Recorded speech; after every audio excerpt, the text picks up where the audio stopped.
Thank you, Emily. Just before I let you go, you're called Emily. Is it a name you like? And why did your parents call you Emily? I do like it. I think maybe it's because I'm used to it. I probably would like any other name I'd been given. My mother was a big fan of Charles Dickens, David Copperfield, and Across Cambridgeshire. On FM, online, on DAB. This is Thordies at Breakfast. On BBC Radio Cambridgeshire.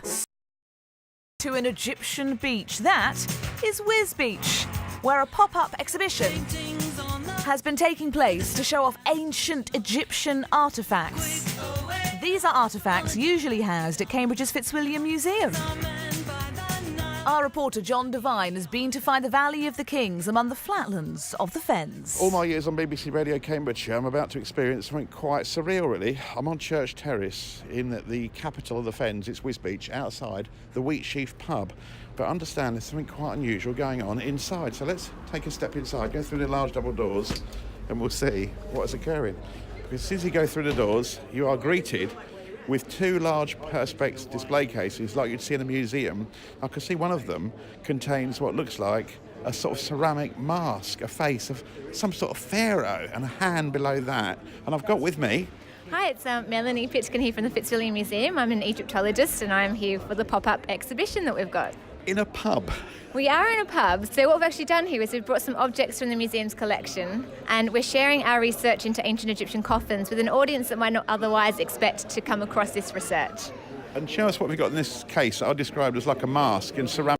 Closed there all the way through to junction 15, back of the queues around junction 11 at Findon. Traffic's diverting on the A605 towards Peterborough, so at Barnwell that's queuing mainly on the northbound side, very slow in Peterborough. The Serpentine is queuing. I'm looking at delays at Wansford on the A47. It's about a 10-minute drive there as you approach the M1. Now the A14 around Cambridge, if you go towards Cambridge past Fen Stanton, it's queuing around Milton. It's very slow there. Parts of the A10 going past Waterbeach onto the Milton interchange is slow. It's very busy on the A1 queuing northbound onto the Buckton roundabout. If you spot a queue and it's safe and legal for you to do so, call us on 0330 123 3551. This is Gary Scott for BBC Radio Cambridgeshire Travel. Oh, Gary, you are brilliant. Thank you very much. Across Cambridgeshire. On FM. On DAB. On Freeview 722. This is BBC Radio Cambridgeshire. At 8, the BBC News for Cambridgeshire. I'm Andy Lake. MPs will take control of business in the House of Commons today so they can vote on potential alternatives to Theresa May's Brexit deal. Several options have been put forward, ranging from no deal to the cancellation of Brexit altogether. The government has already said it won't be bound by the votes. The Labour MP Hilary Benn, who chairs the Commons Brexit Committee, explains how things would proceed. The first decision will be the Speaker's to decide which of the, I think it's 16 proposals that are being put forward, he is going to select to go onto that ballot paper that we will then put aye or no to when we come to vote just after 7 o'clock. So until we know that, we won't know actually what we're voting on. Peterborough taxi drivers are calling for action after a spate of theft and assaults in the city. A group of cabbies have met with the county's Police and Crime Commissioner, urging him to offer greater protection. Bashir Badar is from the Peterborough Private Taxi Hire Association and says more police patrols would help. This has been such a strong wave that's been going on for a good few weeks. I mean, it's been an ongoing problem for a number of years, but practically what we were looking from police, and we've been requesting it all along, is we need more patrolling of the area, especially taxi-concentrated areas.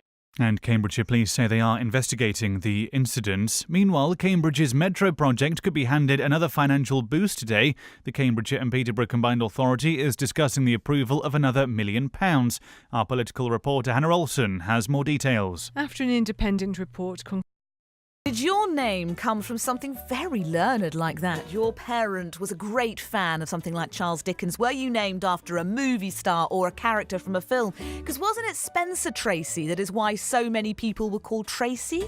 I think it was, even though it ended up being a girl's name. I'm sure it was Spencer Tracy, the actor, that started that. My mum, called Tracy, hated the name. She was always after being called something else. She sort of came up with all different names, but she could never remember which name she said she was called at that particular point in time. And so it didn't really work. She just ended up being called Tracy in the end, even though she kept trying to change it. Apparently it could have been worse. Her parents were considering Roberta, which she didn't like at all, so she thought maybe I should be happy with Tracy after all. Andy says, I think not Andy, our Andy Lake, who could have been called Thomas Lake. Andy listening this morning, I think my mum and dad got a bit fed up with naming us. I have a brother Joe and an uncle Joe, a brother called Tony and an uncle Tony, and you guessed it, brother called Terry and an uncle called Terry. They like to duplicate names. Were you in a family where everybody ended up being called, grandfather, father, you, everybody called the same name? You go to a family reunion, you say Robert, everybody turns round. It's not practical. So let me know. As we discover 1 in 7 parents regret the name they chose for their child. What are you called? Why are you called it? Do you like it? Would you change it? Have you changed it? 81333 to drop me a text. Start your message with the word can. And get in touch about our mystery voice. I rigged the election. This is somebody who's been in the news recently. I think it's easy peasy. Who does this voice belong to? I rigged the election. Get in touch. You can tweet me at Thunderfairy. You can email me as well. Thunderfairy@bbc.co.uk is the address you need. Across Cambridgeshire. Weekday mornings from 7 This is Thordies at Breakfast. on BBC Radio Cambridgeshire. Let me just tell you about